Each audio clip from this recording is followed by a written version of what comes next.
Everybody, Dr. Jaws here, and we are going to look at our first clip. This is roughly the very beginning of the film, wherein we see our first shark attack. So, yeah, let's get going. What's your name again? Chrissy, Where are we going? swimming! Slow up. Slow down. I'm not drunk. Slow down. Wait, I'm coming. I'm coming. I'm definitely coming.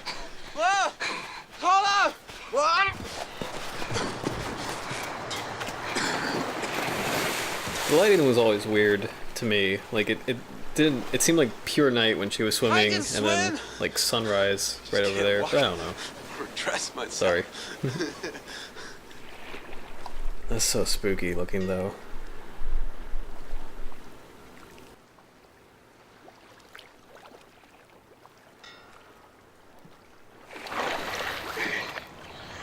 See, doesn't it look like the afternoon?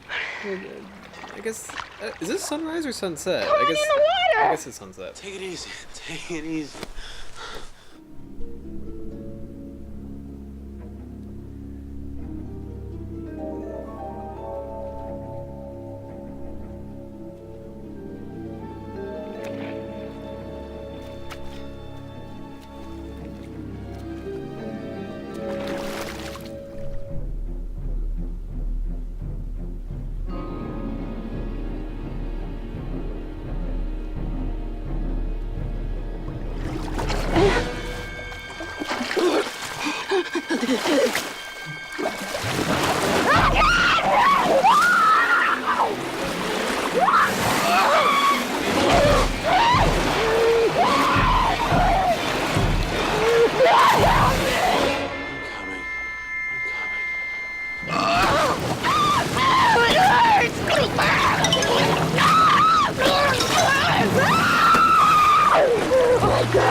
I'm coming.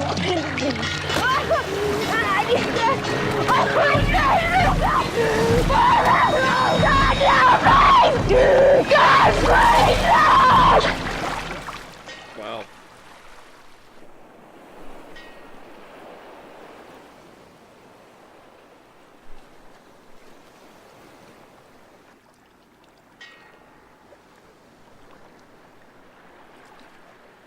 And scene. Well, that was that. It's weird seeing the scene again where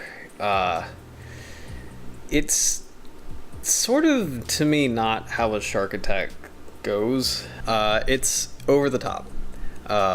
Specifically kind of the style of the attack. She's being dragged around a lot, like everywhere, like flinging, and it's too much for a shark attack. Depending on the species, a lot of shark attacks are kind of like investigatory bites, you know, and that's pretty popularized and famous. And the investigatory bites are like one bite and the shark kind of goes away and then comes back later. And then sometimes there are, you know, incidences where sharks will harass people, like bump them and bite and drag, but it's not...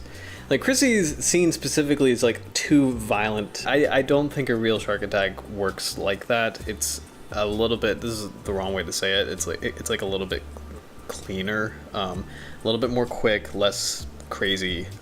And it's kind of interesting because in the actual movie, she was being dragged around by a guy, and it was sort of like this mechanical device, I think, or there was, like, some rig that they set up where she actually was getting hurt. The star in Jaws was actually... She was literally panicking.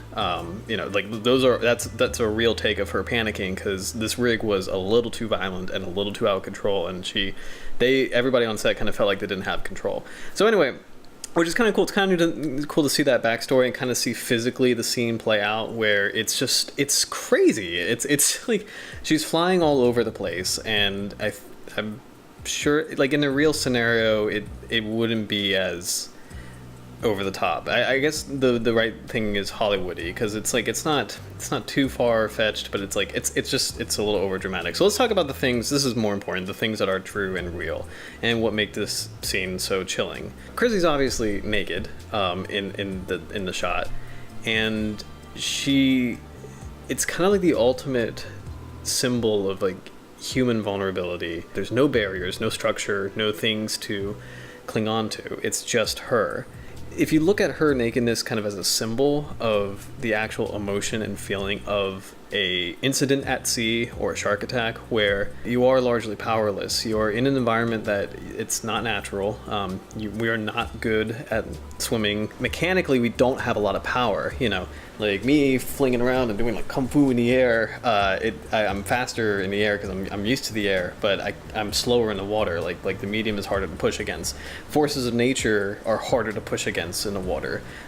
We are vulnerable in that way in the water, and that's kind of part of what makes this scene so compelling, and that's kind of what I'm trying to describe when I'm trying to describe like the fact that Chrissy is naked.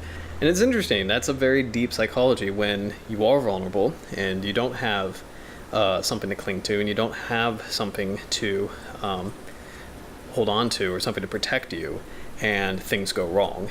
And that's sort of like, to me, that's like the deep drive of why shark attacks are so scary and why shark attacks are so freaky, even though they're not frequent.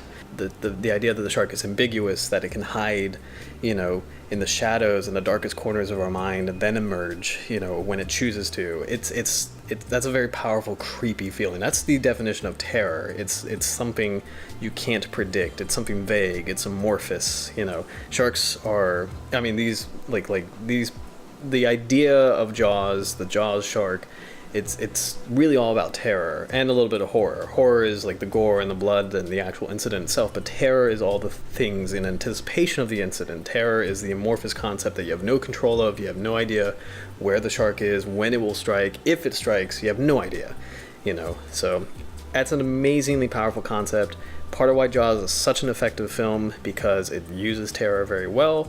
Part of why shark attacks are so scary to begin with, because they are a perfect example of terror. And I talk about this in Sharks and Coffee a little bit. Check out season 2 episode, the shark attack episode. But yeah, leave a comment below. Tell me what you think. God, there's so much to talk about. Ah, my gosh. Let's move on to the next clip.